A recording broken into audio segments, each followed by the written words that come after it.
So yun. Hello everyone. I am Dave Mercadlawan from BSI TNS 3A. So ang pag-uusapan natin ngayon is all about web platform. So ano nga ba ang web platform? Behind the seemingly effortless operation of every website and application lies a complex intricate infrastructure known as a web platform. Yan. Though this platform act as an invisible orchestra, silently conducting the performance of countless online services, ensuring smooth delivery, efficient interaction, and seamless user experience. So yung web platform are essentials for building block behind the websites and web application we use daily. So yun yung mga ginagamit natin sa browser, yung mga web applications. They provide the crucial infrastructure that allows website to function and deliver their intended services. So, ano nga ba yung mga core components ng web platform? Unang-una dito is yung web servers. Yung web servers are these workhorses serve as the central data repositories, diligently storing website files, HTML, CSS, images, etc. Ayan, siya yung nagmamanage ng pagbigay ng mga data papunta sa client or user end tulad ng mga kaya nakakita tayo ng mga view or mga user interfaces dahil sa web server. It meticulously delivering them to users' browsers upon request.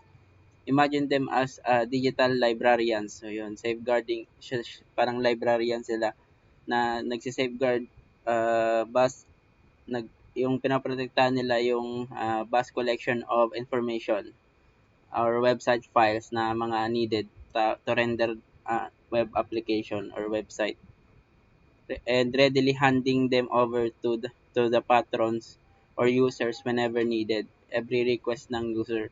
Popular example include Apache, Microsoft IIS, and Nginx.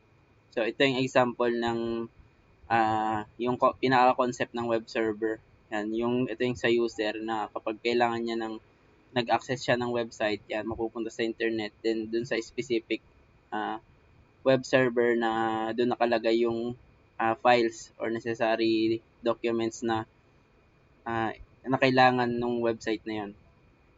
So, web application servers. When websites become interactive, these servers step onto the stage. Yan. They handle the dynamic aspects of web applications, processing user input, form submissions, button clicks, etc. with remarkable efficiency. They interact with database, retrieve or update information, and generate customized responses that users see on their screen. Ayan. Yan. Think of them as a bustling factories of the web, receiving raw materials, yun, yung mga ginagawang interaction ng user dun sa sa mismong website, then processing them through complex machinery, data processing, and delivering finished products, generated responses that fulfill user requests. Ayun, di lang naman kasi yung web server yung magbibigay ng data. Mga users din para yun, mga example dito ulit is Apache Tomcat, JBoss, and Node.js. Mga server-side scripting, ayan yung example niya na supported by viewer. Ayan, ito yung pinagkaiba nila. Supported by viewer, database lang, yan. Ito naman sa application server, yan, may web server tayo. Tapos yan, yung application server, dito na yung mga logics na nakalagay. Then, siya yung nag-access directly sa database. Yan, next is content delivery networks. Optimizing website performance and user experience is their forte. Yan. Halata naman dahil nga yun, siya yung tulad ng mga CSS or mga bootstrap files na nilalagay sa mga website na yung kumbaga ano na siya, plug and play na. This is particularly crucial for user located far from original server as geographically closer servers deliver content faster. Imagine CDNs as a network of strategically placed warehouses around the globe, ensuring everyone has quick access to essential goods. website content regardless of their distance from the central store o yung pinaka-origin o pinaka-server. Example of this is Cloudflare, Amazon CloudFront, and etc. Next is edge computing. Taking efficiency to the next level naman to. Edge computing brings processing power closer to users at the network's edge. This minimizes latency, the time it takes for data to travel between devices and servers, resulting in significantly faster response times for applications and services.